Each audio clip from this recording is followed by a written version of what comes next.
আমার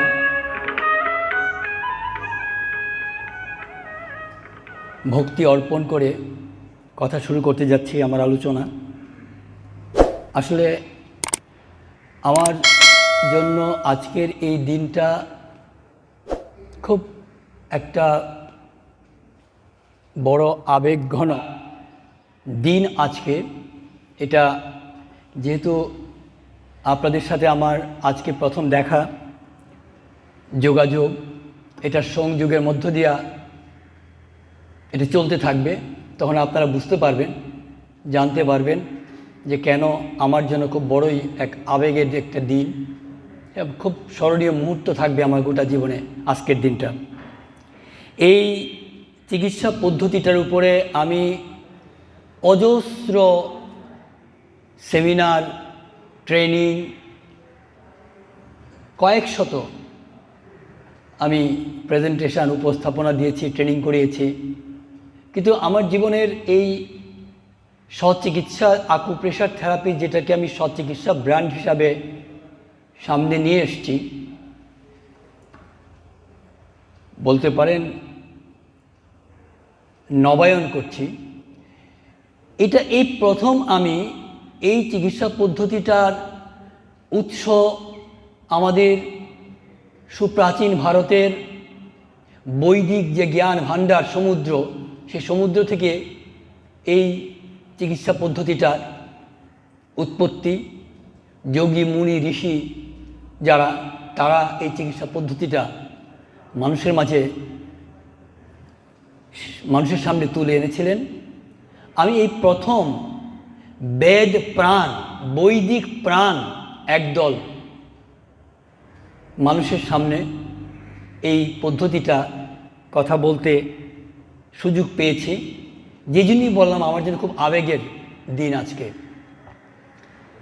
আমি ঠিক ফর্মাল প্রেজেন্টেশন, ফর্মাল বক্তৃতা, ফর্মাল ট্রেনিং এইভাবে কথা না বলে অনেকটা আলোচনার ঢঙে আপনাদের সাথে কথা বলবো।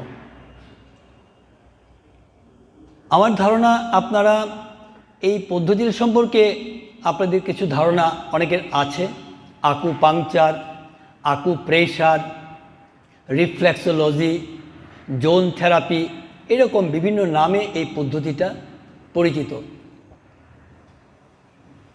আকুপাংচারটা যেমন চাইনিজ হয়ে গেছে, ঠিক তেমনি আকুপ্রেশার শুনলে পরে অনেকে মনে করে যে এটা মনে হয় চাইনিজ আকুপাংচার থেকে আসছে। কিন্তু আমরা সুপ্রাচীন ইতিহাস থেকে যে জিনিসটা জেনেছি, যে এই চিকিৎসা পদ্ধতিটা যেটা বললাম, আজ থেকে 5000 মতান্তরে 10,000 বছর আগে আমাদের মুনি ঋষি যোগী সন্ন্যাসীরা এই পদ্ধতিটা মানুষের মাঝে নিয়ে এসেছিলেন। এবং এই পদ্ধতিটা পরবর্তীতে বণিক এবং পরিব্রাজকদের হাত ধরে শ্রীলঙ্কা, ইন্দোনেশিয়া, জাপান হয়ে এটা চীনে চলে যায়। চাইনিজরা বংশ পরম্পরায়, প্রজন্ম পরম্পরায় এটাকে ধরে রেখেছিল একটু অন্য ফর্মে। সেটা আরেক গল্প আছে যে কিভাবে তারা আকুপাংচারটা কিভাবে আবিষ্কার হইল। আকুপাংচার, সূচ ফুটিয়ে যে চিকিৎসাটা আপনারা জানেন, সূচ ফুটিয়ে যে চিকিৎসাটা করে, আকুপাংচার হিসেবে পরিচিত এটা। এবং আকুপাংচার থেকে যারা এটা নিয়ে সাধনা করেন, আকুপাংচার নিয়ে, তারা একটা পর্যায়ে দেখলেন যে সূচ ফুটালে মানুষের একটা ভীতি আসে। এমনিতেই মানুষ ইনজেকশন নিতেই ভয় পায়। ফলে এই আকুপাংচার চাইনিজ পদ্ধতি হিসাবে পরিচিত যে চিকিৎসাটা, যেটার বিশেষ বিশেষ কিছু রোগের ক্ষেত্রে জাদুর মতন অবিশ্বাস্য কাজ করে, যেটা এই আধুনিক যে চিকিৎসা পদ্ধতি, এলোপ্যাথিক শাস্ত্রের পণ্ডিতরা বা তথাকথিত উন্নত দেশগুলিকেও এটাকে স্বীকৃতি দিয়ে রেখেছে, এই আকুপাংচারকে, WHO সহ। কিন্তু এই আকুপাংচার চিকিৎসাটা তার যে অবিশ্বাস্য কার্য শক্তি, তার উপরে ভিত্তি করে গোটা পৃথিবীতে যেভাবে ছড়িয়ে পড়া দরকার ছিল, এমনকি আমাদের ভারতবর্ষে, আমাদের পশ্চিমবঙ্গে বাম সরকার আকুপাংচারকে স্বীকৃতি দিয়ে আকুপাংচার ইনস্টিটিউট কলেজ মনে করেছিল, এটা ওইভাবে ছড়ায় নাই। এটা কারণ ছিল যে সূচের প্রতি মানুষের ভীতি, সূচ ফুটাতে হয় বলে। তারপরে সূচ ফুটাবে যে আকুপাংচারটা যিনি অপারেট করবে, তাকে অ্যানাটমি ফিজিওলজির উপর একটা ভালো দখল থাকতে হয়, কারণ ভুলভাল জায়গায় যদি সূচ ফুটিয়ে ফেলে তখন ভালো হওয়ার চেয়ে খারাপটাই বেশি হবে। আরেকটা হলো যে সূচ এর থেকে ইনফেকশান হওয়ার আশঙ্কা আছে। এই কয়েকটা কারণে এটা আমি নিজে আমার চিন্তা করে আমার কাছে ধরা পড়েছে যে আকুপাংচারটা সেইভাবে প্রসার লাভ করে নাই। এখন এই আকুপাংচার নিয়ে যারা, যেটা বলছিলাম গবেষক, আসলে গবেষক না সাধক, তারা এক সময় হঠাৎ করে আবিষ্কার করলেন যে যে পয়েন্টে সূচ ফুটালে পরে যে রোগটা ভালো হয়ে যায়, এই পয়েন্টে সূচ না ফুটিয়ে আঙুল বা ভোঁতা কাঠি জাতীয় কোনো কিছু দিয়ে চাপ দিলেও একই রকমের বা তার কাছাকাছি সুফল পাওয়া যায়। তখনই এই চিকিৎসা শাস্ত্রটার নাম হলো আকুপাংচার থেকে আকুপ্রেশার। আকু শব্দটা অর্থ সূচ, আর পাংচার মানে বিদ্ধ করা। ফলে কিন্তু আকুপ্রেশারে যদিও আকু শব্দটা আছে, কিন্তু সূচ ফুটাতে হয় না, আঙুল বা ভোঁতা কাঠি জাতীয় কোনো কিছু দিয়ে চাপ দিলেও এই চিকিৎসা একই রকমের সুফল পাওয়া যায়। ইনফ্যাক্ট যেহেতু এই পদ্ধতিটা এটা মনুষ্য সৃষ্ট না, মানুষের তথাকথিত যে স্বাভাবিক যে প্রচলিত গবেষণার ফসল না, এটা সরাসরি যোগী মুনি ঋষিরা, আমি এখন আধুনিক কম্পিউটারের পরিভাষার সাহায্য নিয়ে বলি যে কসমিক গুগল থেকে, কসমিক আর্কাইভস থেকে ওই যোগী মুনি ঋষি যিনি অনলাইনে থাকেন, অর্থাৎ ধ্যানস্থ হয়ে সেই কসমিক আর্কাইভসের সাথে যিনি সরাসরি সংযোগ হয়ে যায়, তখন ওইখান থেকে এই কসমিক গুগল থেকে ওটো ডাউনলোড হয়ে যায়। ওই ডাউনলোডের ফসলটা হলো তারা এই জ্ঞানটা পেলেন। এটা ন্যাচারোপ্যাথিরও একটা শাখা, এলোপ্যাথির বিপরীতে ন্যাচারোপ্যাথি হিসাবে আমি তো রেখে নিই। হ্যাঁ, এইটা রেখে দিন তো।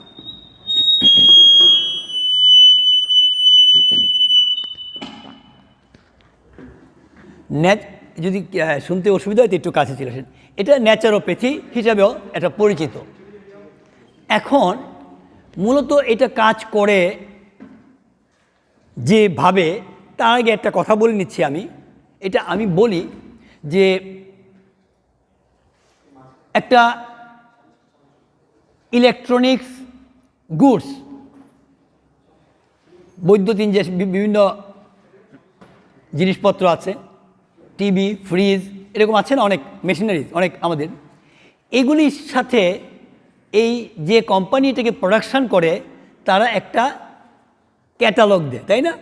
ওই ক্যাটালগটায় লেখা থাকে কি কি করলে পরে প্রবলেম হয়, কি কি করলে পরে প্রবলেম ঠিক করা যায়। একটা প্রাইমারি ক্যাটালগ যেটা ইউজাররা ব্যবহার করতে পারে, আবার আরও ডিটেলস ক্যাটালগটা থাকে ইঞ্জিনিয়ারদের কাছে। তাহলে ওই ক্যাটালগ থাকে একটা, যেটায় ট্রাবল এবং ট্রাবল শুটিংয়ের সম্পর্কে একটা গাইডলাইন দেওয়া থাকে।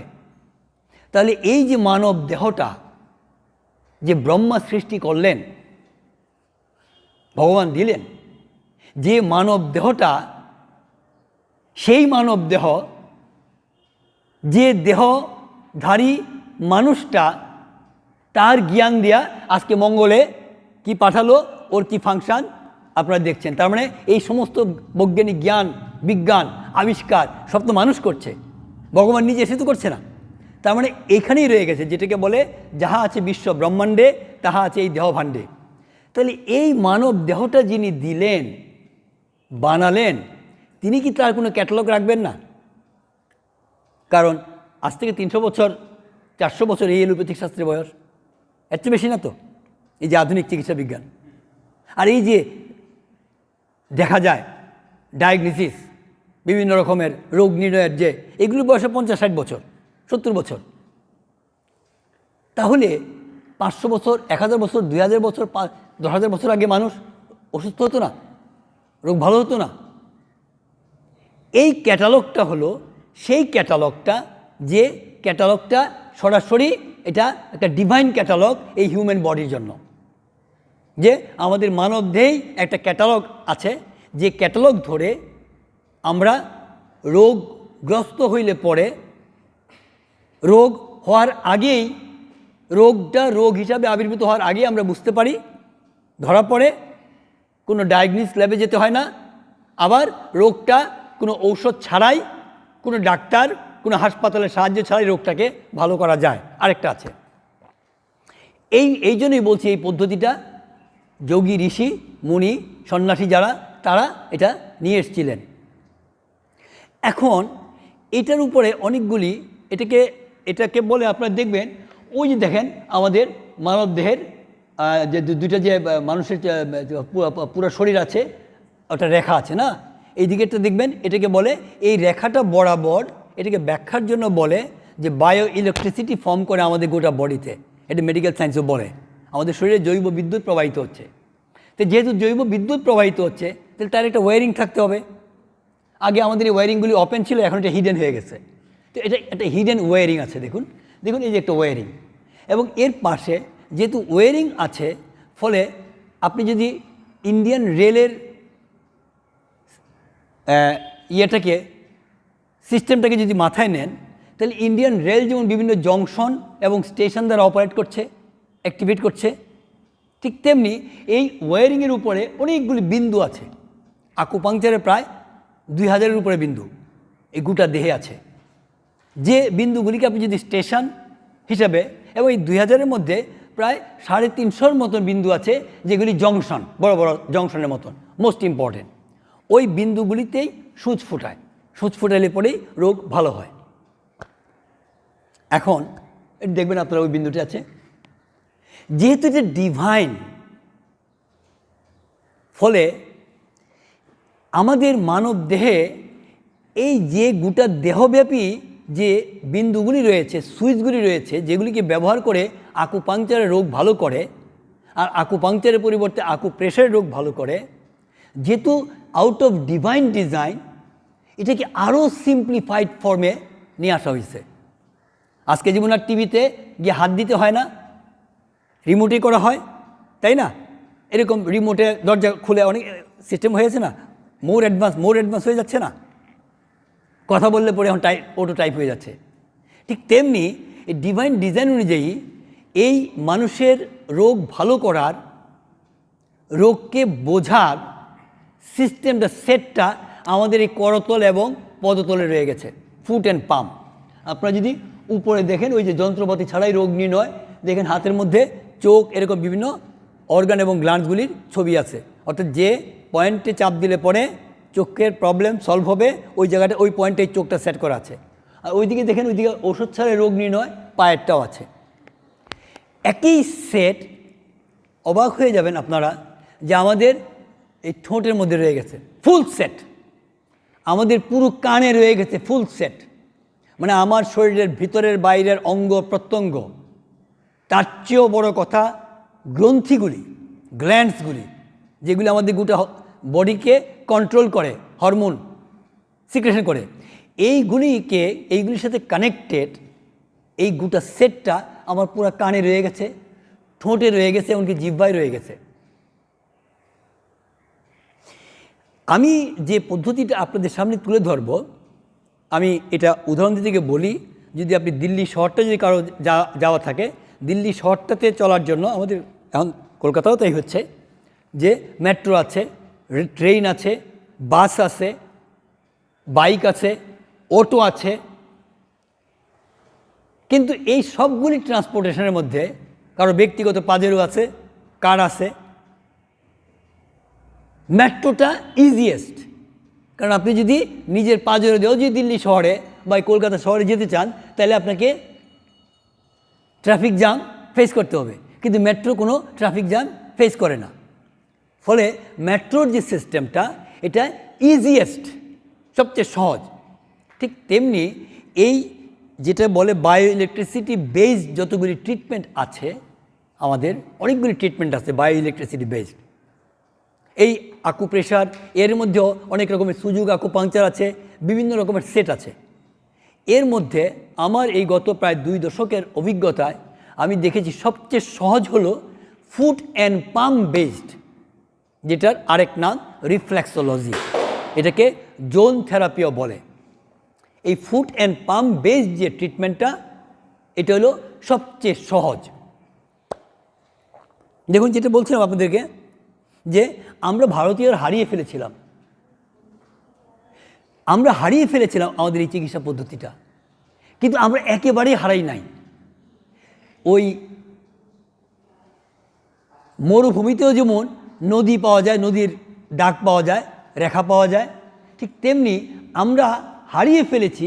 কিন্তু তারপরেও প্রজন্ম থেকে প্রজন্ম পরম্পরা আমরা এই চিকিৎসাটার কিছু না কিছু আমরা কিন্তু নিজেরা না জেনেই প্রয়োগ করি। যেমন ওই সেলুনে গেলে পরে ঘাটটি পায়, কাঁধটি পায়, একটু আরাম পাওয়া যায়। বাবা মারা কী করে, পাটি পায়। অনেকে মাথা ব্যথা করছে, হ্যাঁ এই জায়গায় একটু চাপ দে, হ্যাঁ এই জায়গায় একটু চাপ দে, মানে ওই পয়েন্টে যখন পড়ে তখন একটু রিলিফ পাওয়া যায়, কিন্তু না জেনেই। ফলে এটা কিন্তু আমাদের মধ্যে ছিল। এখন আমার জানা মতে শ্রী দেবেন্দ্র ভোরা এই মডার্ন ইন্ডিয়ায়, আধুনিক ভারতে এই চিকিৎসা পদ্ধতিটার পথিকৃৎ। আমি ব্যক্তিগতভাবে শ্রী দেবেন্দ্র ভোরা, মুম্বাই, ওনার কাছ থেকে আমার এটা শেখার সুযোগ হয়েছিল, কোর্সটা করার সুযোগ হয়েছিল। যদিও এর আগে দেবেন্দ্র ভোরার বই পড়েই প্রথম এই ট্রিটমেন্টটা আমি জেনেছিলাম, সেটা আপনাদের সাথে পরবর্তী সময়ে আমি শেয়ার করব। এখন আমি চলে যাচ্ছি এই রিফ্লেক্সোলজি বেসড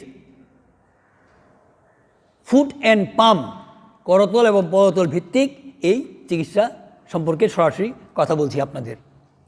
এই হাত এবং করতল এবং পদতল ভিত্তিক আমাদের এই যে ঐশ্বরিক যে পদ্ধতিটা, এর বিস্ময়কর 3টা বৈশিষ্ট্য আছে, 3টা অচিন্তনীয়, অবিশ্বাস্য 3টা কার্যকারিতা আছে। এর 1 নম্বর রোগ নির্ণয়।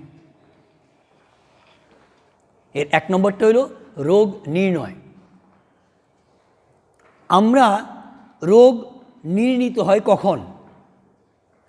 আধুনিক ডায়াগনস্টিক মেকানিজমে একটা রোগ তখনই ধরা পড়ে যখন মিনিমাম 40% ডেভেলপ করে। 40% যদি কোনো রোগ ডেভেলপ না করে তাহলে এটা ধরা পড়ে না। আর আমি আমার এই দীর্ঘ অভিজ্ঞতায় দেখেছি যে আমরা তখনই ডাক্তারের কাছে যাই, যেটা আমি মজা করে বলি, যখনই আমরা ভুগি তখনই নিজেদের মনে হয় রোগী, ভোগার আগ পর্যন্ত নিজেদেরকে রোগা মনে হয় না। আমরা যখন ভুগি তখন রোগটা কিন্তু মিনিমাম 50 থেকে 60% ডেভেলপ করে ফেলছে বা ডেটোরেট করে ফেলেছে। ইয়াংরা তো 60-65 পর্যন্ত সে রোগকে ইগনোর করতে পারে, একটু বয়স্করা 50 হলে পরে কাহিল হয়ে যায়। আর 40% ডেভেলপ না করলে পরে তো রোগ কোনো ডায়াগনোসিস ল্যাবেও টেস্টেও ধরা পড়বে না। আপনারা অবাক হয়ে যাবেন, হয়তো অনেকে জানেনও, যারা জানেন তাদের জন্য তো পুনরাবৃত্তি হচ্ছে। এই পদ্ধতিতে একটা রোগ নির্ণয় করা যায়, রোগ ধরা পড়ে যখন রোগের বয়স মাত্র 5 থেকে 10%, মানে রোগটা এখনও আপনার কাছে রোগ হিসাবে আবির্ভূত হয় নাই। সৌরভ গাঙ্গুলি অবিশ্বাস্য সুরে বলছে, না প্রশ্নই আসে না, আমার তো হার্টের প্রবলেম নাই, আমি তো সব ঠিকঠাক। আমি মজা করে বলি যে ডিকশনারির থেকে হঠাৎ, আকস্মিক, সাডেন শব্দগুলি উঠায় দেওয়া উচিত, কারণ কোনো ঘটনা হঠাৎ ঘটে না। এই আমি কথা বলতেছি, এর মধ্যে ফ্যানটা পড়ে গেছে, আপনারা কি বলবেন যে উনি কথা বলতেছিলেন এর মধ্যে হঠাৎ ফ্যানটা পড়ে গেছে। আসলে কি হঠাৎ করে পড়ছে? ও দিনের পর দিন ক্ষয় হয়ে আসতেছিল, 0 আওয়ারে যে এটা ছিঁড়ে পড়ছে। ফলে হঠাৎ কোনো ঘটনা ঘটে না, হঠাৎ কেউ অসুস্থ হয় না। তার মানে রোগটা ধীরে ধীরে বাড়তে থাকে। যখন 40 পার হইল, 50 হইল, আমি একটু একটু কাহিল হইতে শুরু করলাম, একটু একটু করে আমার ভুগাইতে শুরু করলো, তখনই যদি এর আগের থেকেই রোগ জানান দিতে থাকে, লক্ষণ প্রকাশ পেয়ে থাকে, কিন্তু আমরা এটাকে ইগনোর করি, খেয়ালই করি না। এটা মজার মজার কথা আছে, ক্লাসে বলবো না আজকে, যেহেতু সূচনা পরিচিতি বক্তব্য। তাহলে একটা রোগ আমরা চাপ দেই, অর্থাৎ যে ব্লকটা 90% হওয়ার পরে আরও 2টা ব্লক হওয়ার পরে তার বুকে ট্রেডমিল করতে গিয়ে ব্যথাটা অনুভব হয়েছে, এটা ওই পয়েন্টটা হার্টের যে সুইচটা যদি আমার জানা থাকে, আমি চাপ দিলে পরে যখন সবে শুরু হয়েছে তখন আমাকে ধরা পড়ে যাবে। এবং এই যে রোগটা নির্ণয় করা যায়, এটা 100% সঠিক, নির্ভুল। একই টেস্ট কলকাতার সবচেয়ে নামি 10টা ডায়াগনোসিস ল্যাবে যদি করা হয়, অন্তত তার 4 থেকে 5 রকমের ডিফারেন্ট রেজাল্ট আসে, একরকম রেজাল্ট দিবে না। কেন? কারণ মেশিন গড়বড় হতে পারে, ওর মেশিনটা ঠিক ছিল, ওর মেশিনটা ঠিক ছিল না। মেশিন ঠিক হইলেও ওই যে অপারেটর সে দক্ষ না, দক্ষ হইলেও সে মনোযোগী না। অনেকগুলি কারণে একটা টেস্টের রেজাল্ট ভিন্ন ভিন্ন আসে একই টেস্টের, এটা অনেক প্রমাণ আছে। কিন্তু আমাদের এই পদ্ধতিতে একটা চাপ দিয়ে যে বলে দেওয়া যায়, এটা একদম নির্ভুল। আর কি, আর গোড়াতেই ধরা পড়ে যায়। ক্লিয়ার? তাহলে এই ঐশ্বরিক, এই ডিভাইন, এই যে miracle, it's not magic. Magic মানে পিসি সরকার যেটা দেখায় এটা ম্যাজিক, একটু পরেই ম্যাজিকটা থাকে না, সাময়িক। আর ভগবানের ব্রহ্মার যে magic, this is miracle. So এই যে মিরাকেলটার, এটা হলো 1 নম্বর বৈশিষ্ট্য। দ্বিতীয়, রোগটা ভালো করা যায় কোনো ঔষধ ছাড়াই। তার মানে রোগ ধরা পড়ার জন্য আমাকে কোনো ল্যাবে ছুটতে হবে না, রোগটা আমি নিজে ধরে ফেলতে পারবো, এবং আর্লি স্টেজে। তারপরে কি, রোগটা ভালো করা যায় কোনো ঔষধ ছাড়াই। কিভাবে? এই যে পদ্ধতিতে আমি চাপ দিয়ে রোগটা নির্ণয় করলাম, এটা আপনাদেরকে আমি ট্রেনিং করে শিখিয়ে দেব। ঠিক একই পদ্ধতিতে একটা নিয়ম ধরে চাপ দিলে পরেই রোগটা ভালো হয়ে যাবে। মাথা ব্যথা, মাইগ্রেন, ঘাড় ব্যথা, কোমর ব্যথা, হাঁটু ব্যথা, পেটের সমস্যা, যত রকমের প্রবলেম আছে শরীরে হতে পারে, সব রকমের প্রবলেম এই আকুপ্রেশার থেরাপি, যেটাকে স্বচিকিৎসা বলছি, এই স্বচিকিৎসা পদ্ধতিতে নিরাময় সম্ভব। থার্ড, যেটা খুব ভাইটাল, যে টোটাল মেডিকেল সায়েন্স যে বিষয়টার উপরে জোর দিয়ে আসছে, সেটা হলো prevention is better than cure. Preventive measure, যদিও টোটাল হোল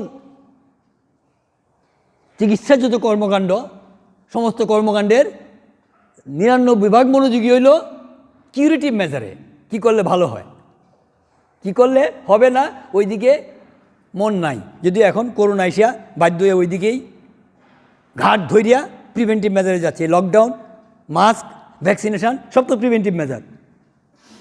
আর এই যে মেডিসিন বেসড যে curative measure, it's not curative, it's suppressive. রোগটাকে চাপা দিয়ে রাখে। মাইগ্রেন হচ্ছে, একটা ট্যাবলেট খেয়ে ফেললেন, হ্যাঁ মাথা ব্যথা বন্ধ হয়ে গেছে। আসলে মাথা ব্যথা বন্ধ হয় নাই, মাথা ব্যথা বন্ধ হচ্ছে যে ঠোক্করটা, ওই ঠোক্কর দিয়েই যাচ্ছে, অনুভূতিটাকে সে চাপা দিয়ে রাখছে। ফলে ঔষধ ছাড়াই রোগ ভালো হয়। এবং প্রিভেন্টিভ মেজার, এটা আমার যদ্দূর এই আমার এই সরাসরি এই ন্যাচুরোপ্যাথি ফিল্ডে আমার যে পদচারণা, এতে সবচেয়ে মুখ্যম প্রিভেন্টিভ মেজারের দিব্যাস্ত্র হইল এই স্বচিকিৎসা বেসড, এই রিফ্লেক্সোলজি বেসড। এটা যে কারণ আপনি সকালে যে কালকে রাতে, বাঙালি তো মাছ খায়, মাছে ভাতে বাঙালি, যে মাছটা খেলেন বা ওই যে মাটন বিরিয়ানিটা খেলেন, ওইটা তো ওই যে কোথায় জানি ওই সব পচা মাংস দিয়ে ফেলে যে ভাগার থেকে আনা, আপনি তো জানেন না, রান্না করার ফলে খুব মজা লাগছে, খেলাম, তো এটা টক্সিন। ফলে স্টমাকে যে এই টক্সিনটা ডিপোজিট হইল, কিন্তু ও কিন্তু এখন অ্যাকশন শুরু করে নাই। কারণ 99 ডিগ্রি সেন্টিগ্রেড পর্যন্ত জল, তারপরে আর 1 ডিগ্রি হইলে পরেই সে বাষ্প হয়। ফলে পেটে পেইন শুরু হওয়ার মতো অবস্থা হয় নাই, ওটা ডিপোজিট হয়ে আছে। সকালে উঠে মজা করে দুধ চাটা খেলেন, যেটা আসলে আলটিমেটলি দুধ চা 20 চা, তখনই জায়গা যোগ হইল 99 পরে 1 ডিগ্রি, এই পেটে পেন শুরু হয়েছে হঠাৎ করে।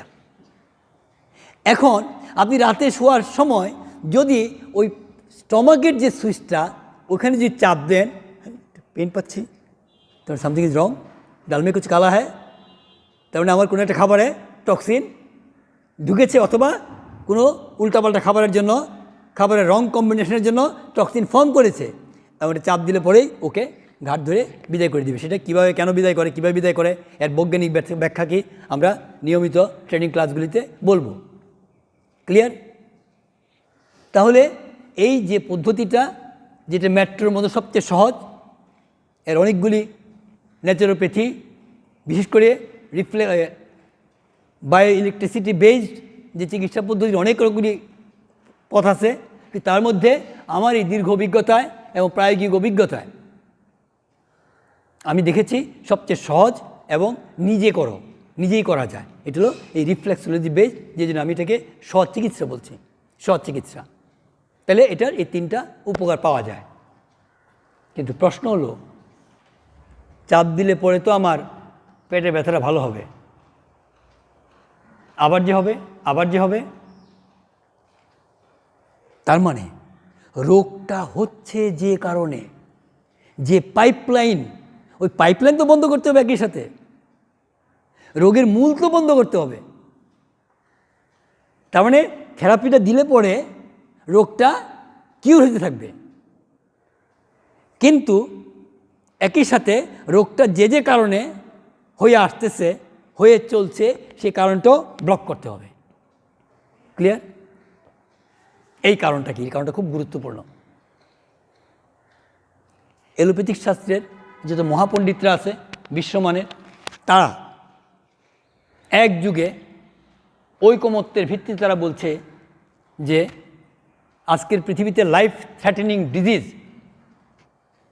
ডায়াবেটিক্স, যেটা কার্যত আমাদের ভারত হয়ে যাচ্ছে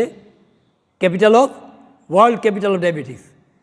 12-14 বছর ছেলে মেয়েদেরও ডায়াবেটিস হয়ে যাচ্ছে। Diabetics, high BP, stress, kidney problem, হার্টের প্রবলেম, আর্থ্রাইটিস, এই যে রোগগুলি, যেগুলিকে মেডিকেল সায়েন্স বলে লাইফ থ্রেটনিং ডিজিজেস, এই রোগগুলিকে এই বিশ্ব এলোপ্যাথিক শাস্ত্রের মহাপণ্ডিতরা একযোগে বলছে this are the gift of the civilization. এই রোগগুলিকে বলছে, এই রোগগুলি হইল সভ্যতার উপহার।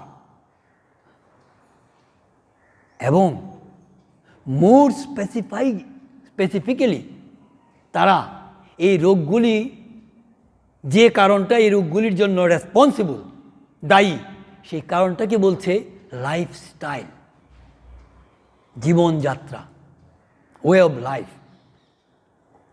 এই জায়গাটায় যে সভ্যতার উপহার বলছে, এই সভ্যতা হলো ওয়েস্টার্ন সভ্যতা। This civilization is western civilization which is totally disease generating, disease friendly. এই পশ্চিমা সভ্যতা, যার রিফ্লেক্ট করে তার সংস্কৃতিতে, কালচারে, যে কালচার একটা গুরুত্বপূর্ণ অংশ ফুড অ্যান্ড ফুড হ্যাবিট। এই সভ্যতার একটা গুরুত্বপূর্ণ অংশ হলো ওর ইকোনমি, যে ইকোনমিকে রিফ্লেক্ট করে, রিপ্রেজেন্ট করে কর্পোরেট ইকোনমি, কর্পোরেট কালচার। এই সিভিলাইজেশনটা হলো ওয়েস্টার্ন সিভিলাইজেশন, যেটা হলো রোগ সৃষ্টিকারক, রোগ বান্ধব। এই নিয়ে ডিটেলস কথা বলবো না আমি আপনাদের। তার বিপরীতে কোন সেই সভ্যতা যা রোগ বান্ধব না, সুস্থতা বান্ধব, হেলথ ফ্রেন্ডলি? সেটা হলো ওয়েস্টার্নের বিপরীতে ইস্টার্ন, মিন্স ইন্ডিয়ান, মিন্স বৈদিক, মিন্স সনাতনা। অর্থাৎ আমার সনাতনা, আমার বৈদিক যে সভ্যতা, আমার বৈদিক যে সংস্কৃতি, সনাতন যে সংস্কৃতি, সাত্ত্বিক জীবন, সাত্ত্বিক আহার, এইটা হলো মানুষকে রোগ থেকে শুধু বাঁচায় না, আমাদের বেদের ঋষিরা বলছেন অমৃতের সন্তান, অমৃত। যেটা দেবদেবীদের ছবি যদি দেখেন সিরিয়ালে, মুনি ঋষিদের এক একটা বডি, কি বডি, ওই যে আপনার যৌগিক বডি, যোগী। কেন?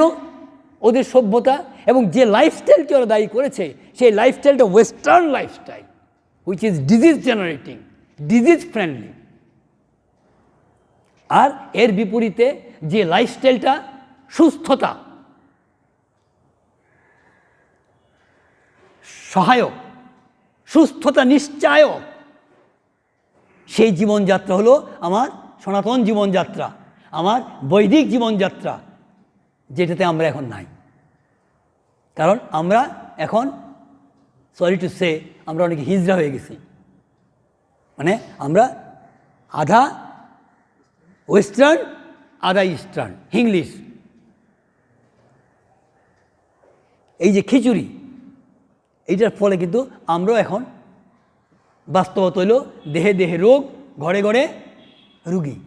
এই তো চিত্র, দেহে দেহে রোগ, ঘরে ঘরে রুগী। সেই রোগ WHO-এর ভাষায় ফিজিক্যাল, মেন্টাল অ্যান্ড সোশিয়াল। সমাজটা রোগগ্রস্ত, ব্যাধিগ্রস্ত, শরীর মন রোগগ্রস্ত, বিকৃত, অসুস্থ শরীর। কেন? ওয়েস্টার্ন সিভিলাইজেশন যাকে প্রতিনিধিত্ব করে তার কালচার, যে কালচারের একটা বড় গুরুত্বপূর্ণ উপাদান তার খাদ্য এবং খাদ্যাভ্যাস। যে ওয়েস্টার্ন সিভিলাইজেশন যার 21 শতকীয় 20 শতকীয় ওদের ভাষায় উজ্জ্বল প্রতিনিধি হলো কর্পোরেট কালচার, কর্পোরেট ইকোনমি। কেন দায়ী? কেন রোগ সৃষ্টিকারক? কারণ ওয়েস্টার্ন কালচার, ওয়েস্টার্ন সিভিলাইজেশন, এরা মানুষকে মনে করে কনজিউমার, মানুষকে মনে করে ক্লায়েন্ট। বেদের বিপরীতে ভেদ, ভেদ জ্ঞান, খণ্ড খণ্ড, যার যার তার তার। ওদের কালচারটা যার যার তার তার। মানুষ মানে কোন, বাবাও ছেলেরা মনে করে ও আমার ক্লায়েন্ট। ক্লিয়ার? এবং খাবারটাকে মনে করে